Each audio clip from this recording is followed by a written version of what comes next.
Welcome to Epic English Stories, where we tell the world's big stories in simple, easy to understand, and emotional language. Each episode not only helps you practice listening to natural English, but also takes you deep into the issues that are shaping our future, from the economy, society, to politics and culture. Today, we're going to explore a story that seems like it's for experts only, but in reality affects every bill you pay, every purchase you make, and even your job: the global tariff war. So what happened? Why did a decision from the White House send financial markets into turmoil, businesses into turmoil, and consumers around the world to reach for their wallets? The story begins on a solemn morning in Washington, D.C. That day, the sky over Washington, D.C. was no different. The same gentle breeze blowing across Pennsylvania Avenue, the same birds circling the dome of the White House. But inside that black iron fence, a solemn ceremony was taking place. The national flag was flying. The ceremonial table was placed solemnly in the middle of the lawn, where a historic declaration was about to be made. Not a declaration of war, nor of peace, but Liberation Day, as President Donald Trump called it that day. The announcement didn't involve any guns or tanks, but it was enough to roil global financial markets, keep corporate executives up at night, and change the price of everything from the phone you're holding to the dinner you're about to cook. In a few short minutes, a series of new trade policies were announced. The U.S. will apply a basic tariff of 10% on most imported goods from around the world. But it does not stop there. For countries that have imposed high tariffs on U.S. goods, such as China, Vietnam, Japan, an even heavier retaliatory tariff is waiting, up to 34%, even 46%. Americans hear the news and wonder, will I have to pay more for food, clothes, or electronics? Businesses worry, is my supply chain safe? Should I pull out of Asia? Should I build a new factory? And the world, from Tokyo to Berlin, is whispering one big question. Is this the first shot in a global trade war?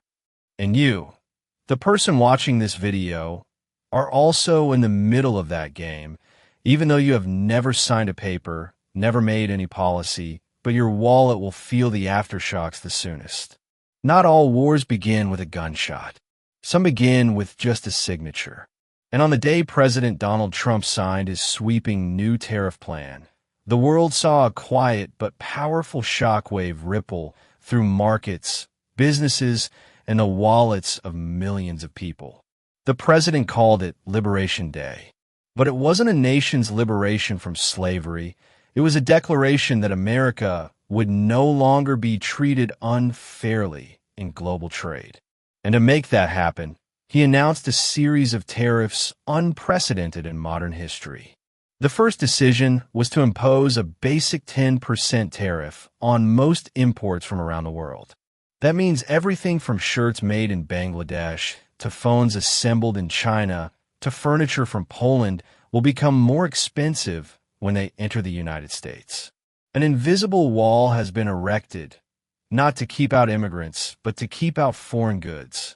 But the biggest focus isn't on the 10% rate, but on what's known as reciprocal tariffs. Under this rule, if a country imposes high tariffs on American goods or creates excessive trade barriers, the U.S. will respond with the same or even higher tariffs. This isn't just a tariff policy, it's a form of covert confrontation, where each percentage point of tariffs is a diplomatic warning. Specific examples: imported goods from China will be taxed up to 34%, from Vietnam 46%. Japan and some Asian and European countries are also listed on the list of retaliatory tariffs. These numbers are enough to change prices, supply chains, and even global business strategies of multinational corporations. Not everyone is in the tariff zone, however. Two of America's neighbors, Canada and Mexico, are the exceptions. Thanks to the trilateral trade agreement known as the USMCA, They're exempt from the 10% base tariff and retaliatory tariffs. This has led many other countries to ask, are bilateral negotiations and trade alliances the most effective shield in an era of global tariffs? From the government's perspective, this is a strategic move to force other countries to sit down at the negotiating table, make concessions, and lower trade barriers to American goods. But in the eyes of economists, this could also be a big gamble, because if the countries subject to tariffs respond with similar policies, also known as retaliation, a multilateral trade war could completely break out. There is no smoke in that war, but the consequences are very real. Rising prices, disrupted global supply chains, turbulent financial markets, and ultimately, ordinary consumers will feel the cost the most. And that's just the beginning. In the next section, we'll explore what exactly are tariffs, who actually pays them, and how can they shake up the global economy in a matter of days. Tariffs, they may sound like a dry concept straight out of an economics textbook, but they're actually an incredibly powerful policy tool. A single line in an executive order can raise prices, destabilize financial markets, or even spark a trade war between superpowers. So why do governments use tariffs? What are they targeting, who are they protecting, and who is really paying the price?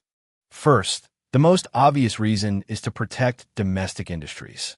When a country feels that its domestic goods are being squeezed by a flood of cheap imports, the government can impose high tariffs on foreign goods to make them more expensive. This gives domestic goods a chance to compete on price, thereby boosting domestic production, protecting jobs, and keeping domestic supply chains from falling apart. Japan, South Korea, and even the United States have all used tariffs to nurture strategic industries in the past. However, protectionism also carries risks. If domestic businesses know that they are always backed by tariffs, they may become complacent, uncreative, and lose the motivation to improve. In that case, consumers will be the ones who suffer because they have to pay higher prices for lower quality products. The second, and equally important, reason is to preserve jobs and social stability. Slogans like "Bring jobs back home" are repeated in election campaigns because they strike a chord with millions of workers who fear losing their jobs to globalization. When factories close because they cannot compete with foreign goods, unemployment rises. Tariffs, in the short term, can slow or stop the flow of cheap goods, thereby preserving jobs in traditional industrial areas. Tariffs are also a source of revenue. Before income taxes became the mainstay of national finances, tariffs were the primary way governments raised money to spend. Today, their share has declined, but for some developing countries, tariffs remain an easily manageable source of revenue, especially when domestic tax systems are weak. In the United States, tariffs have another advantage. The president can impose them unilaterally without congressional approval, allowing for quick action when necessary. Another reason tariffs are popular is because they can reduce trade deficits. If a country imports more than it exports, that means more money is flowing out than in. Tariffs make foreign goods more expensive, reducing imports and indirectly boosting domestic consumption. The goal is to create a balance of trade, although that doesn't always work out that way. Tariffs are not just economic. They are also a diplomatic weapon. When negotiating trade with another country, governments can use tariffs as leverage, a way to pressure the other party to make concessions. The U.S.-China trade war is a prime example.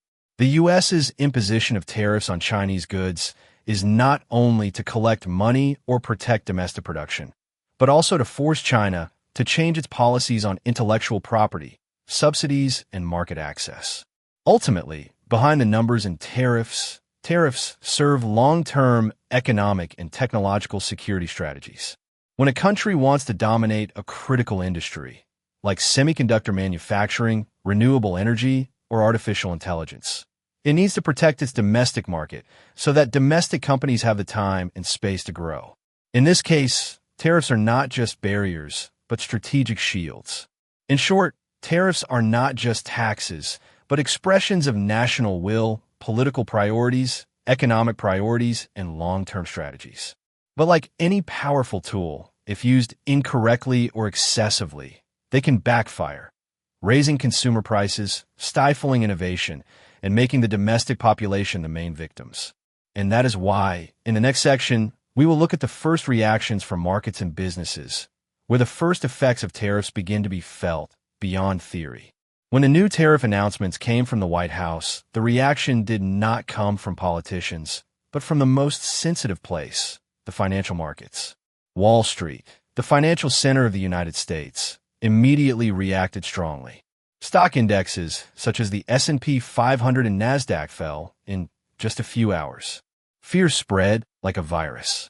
Investors began to sell stocks, especially stocks in the technology, auto manufacturing, and consumer goods sectors that rely heavily on global supply chains. Not only stocks, the gold market has also seen strong fluctuations. Gold, considered a safe haven in times of uncertainty, has increased sharply, showing that investors' confidence in the stable outlook of the U.S. economy is wavering. The shift of assets from stocks to gold is a sign that the market is preparing for a period of great volatility. Meanwhile, businesses are not sitting still. Multinational corporations, from electronics to automobile manufacturers, are warning of rising input prices, rising production costs, and the possibility of having to adjust prices. Some businesses are postponing major investment decisions. Projects to build factories, expand production, and hire workers are all being put on review. They are uncertain about how long tariffs will last, whether they will be lifted, or whether they will escalate in the future. For small businesses with little capital and little resilience, the reaction is even more intense. Many companies that rely on imported components from Asia are starting to consider finding new sources of supply, but it's not easy. Global supply chains cannot be changed overnight. Switching suppliers, changing product designs, and even changing technical standards all require large costs and a long time. In the meantime, they are forced to choose, either take a loss or raise prices, and both are painful choices. It's not just American businesses that are feeling the pinch. Foreign governments are starting to react too. Canada and Mexico, which were spared the tariffs under the USMCA, are worried that the trade tensions will spill over into other sectors like steel, autos, and agricultural products. Meanwhile, Asian countries like China, Vietnam, Japan, and the European Union are angry and deeply concerned. They see this as a unilateral move that breaks the spirit of free trade and could lead to a dangerous cycle of tit-for-tat tariffs.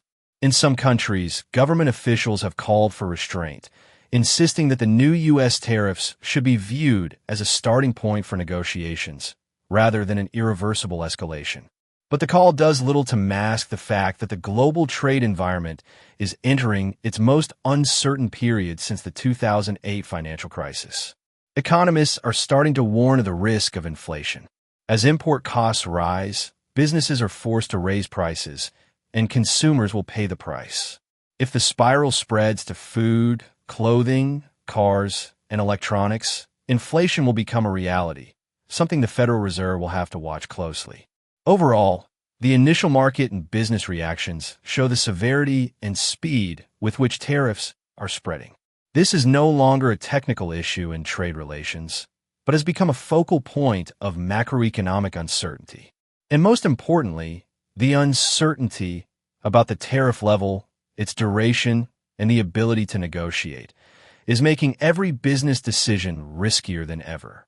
In the next section, we'll take a deeper look inside each business to understand the life or death choices they face amid this unprecedented tariff storm. As the new tariffs kick in, the first thing businesses will feel is the pressure of soaring costs. A screw imported from China that once cost just a few cents is now worth more because of a 34% tariff. An electronic circuit board from Vietnam, essential to millions of tech products, is now subject to a 46% tariff. No industry is immune. From auto manufacturing, to home appliances, to high-tech, to even the once low-cost garment industry, all are facing life-or-death questions. Faced with this pressure, businesses are forced to make choices. The first option is to continue importing and accept lower profit margins. This is a short-term solution, helping to maintain supply and avoid disruption to operations. However, for businesses with thin profit margins, this is an unsustainable path. When profits are not enough to cover costs, businesses will be forced to cut salaries, streamline staff, or worse, cease operations. The second option is to look for alternative sources of supply. This sounds reasonable, but in practice, it is extremely difficult. Global supply chains have been established for many years, tied to technical standards, production capacity, and supplier reliability. Changing the supply source not only disrupts production, but also entails risks to quality, schedule, and costs of reinvesting in inspection systems, logistics, and retraining personnel. The third option, considered by many large companies, is to bring manufacturing back to the U.S., or reshoring. This idea is strongly promoted by the government with the promise of tax incentives, infrastructure support, and domestic job creation. However, the reality of implementation is not simple. Building a new factory, setting up production lines, recruiting highly skilled workers, and achieving optimal operational efficiency requires a huge investment of time and capital. For businesses struggling to survive, this is a gamble that not everyone can afford. In addition, some businesses choose to pass on the costs, that is, increase the selling price to compensate for the tax they have to pay. But this option is not easy. In an environment of fierce competition and increasingly price-sensitive consumers, raising prices can mean losing customers. Especially for small and medium-sized businesses, where the brand is not strong enough, customer loyalty is not deep enough. Raising prices is sometimes an act of suicide. While larger companies can budget, adjust strategies, and have experienced legal and financial teams to manage risks, smaller businesses, those with just a few dozen employees, are the most vulnerable. They have fewer options. They have less time. And every week that passes, every delayed order or inflated shipment is a deep cut into an already fragile cash flow. In addition, market sentiment has a serious impact on investment decisions. When no one knows how long tariffs will last, whether they will escalate, or whether a trade deal will reverse the trend, most businesses will play it safe, stand down, hold on to cash, and delay expansion plans. This means growth slows, new jobs are not created, and optimism about the economy fades. In this picture, it is not difficult to see that businesses are the direct target group bearing the brunt of the tariff earthquake. They're caught between two ends. On one side is the rising input costs. On the other side is the pressure to not be able to increase output prices. And in the middle are difficult decisions, the life of an entire operating system, the future of thousands of workers waiting. Next, we step out of the corporate halls and into everyday life, where every consumer, every household will begin to feel the cost of tariffs not in numbers, but in ever-growing bills. After businesses, the next, and often most visible, impact falls on consumers.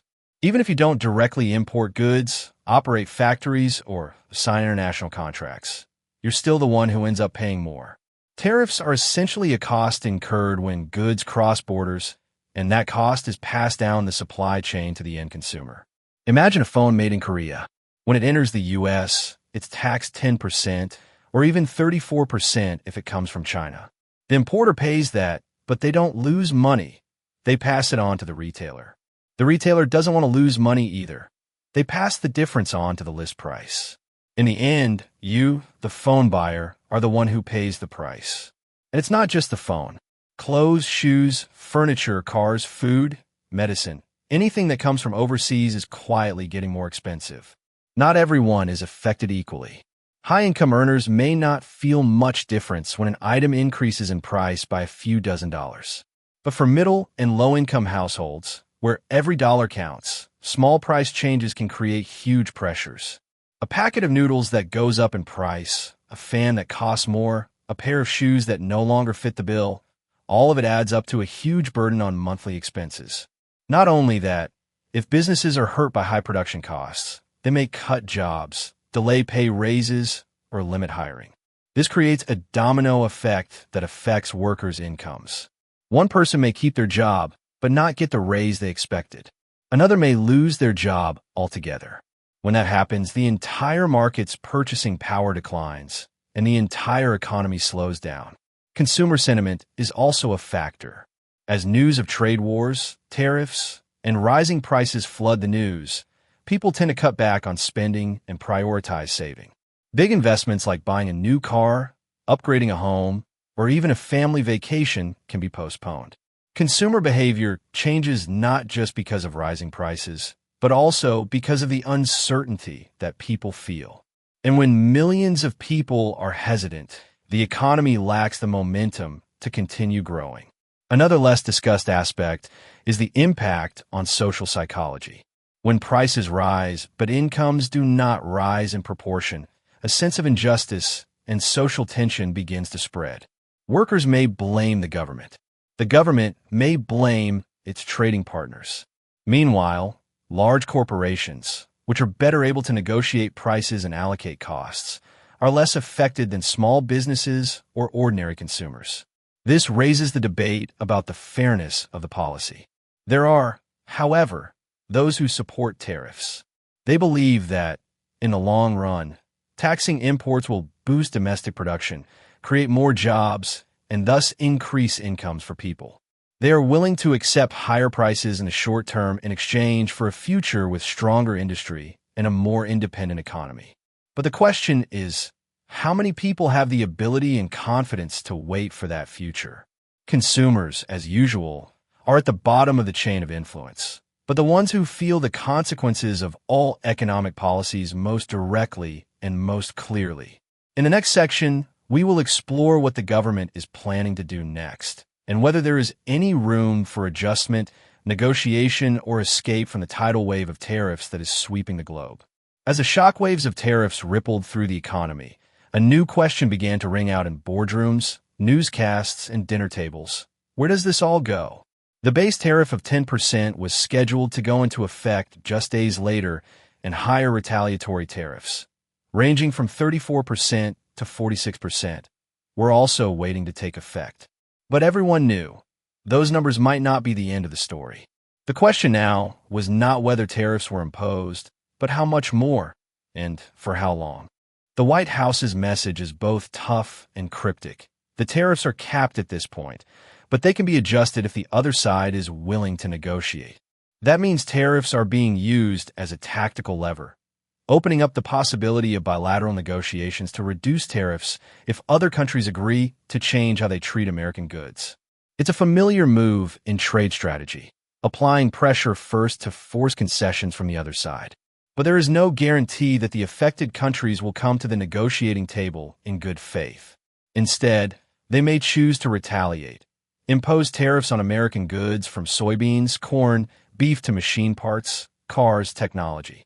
A trade war would no longer be on the table, but spread to ports, warehouses, supermarkets, and factories. It would no longer be a strategy. It would be an escalation that no one could control. Worryingly, there is no timetable for the upcoming negotiations. Governments are watching the market reaction, the domestic reaction, and waiting to see which side will blink first.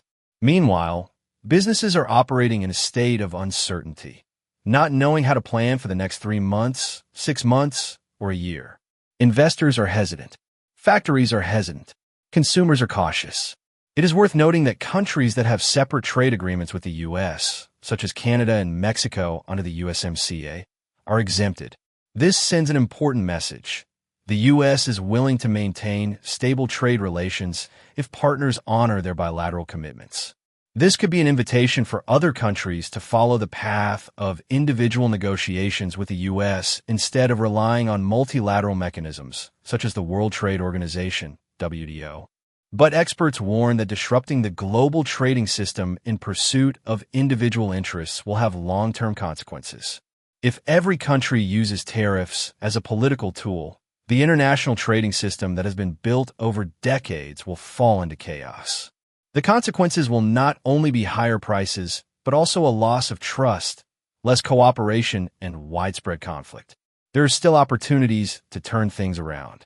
If negotiations are opened, if both sides make modest concessions, if the government listens to both businesses and consumers, then tariff policy can be adjusted more gently. But if not, then what is happening today is just the first chapter in a long story. where economics, politics, and everyday life are intertwined, forming an unsolved puzzle. In the final part, we will look at the big picture to see that behind a country's tariff policy, there is a whole world of trade that is changing every day. The world we live in today is not the same as it was a few decades ago. Global trade has become the backbone of the modern economy, a place where every phone is made up of components from dozens of countries, and every meal is the product of supply chains that span continents. But within that complexity lies many contradictions, and the recent sweeping U.S. tariffs have exposed the cracks that have been quietly spreading. In a world where cooperation was once the bedrock, protectionism is back. The blanket tariffs on countries are not just a one-off reaction, but could be a sign of a new trade order. One where countries will prioritize short-term gains, domestic politics, and economic power over long-term commitment and international cooperation. The United States is not alone in this trend.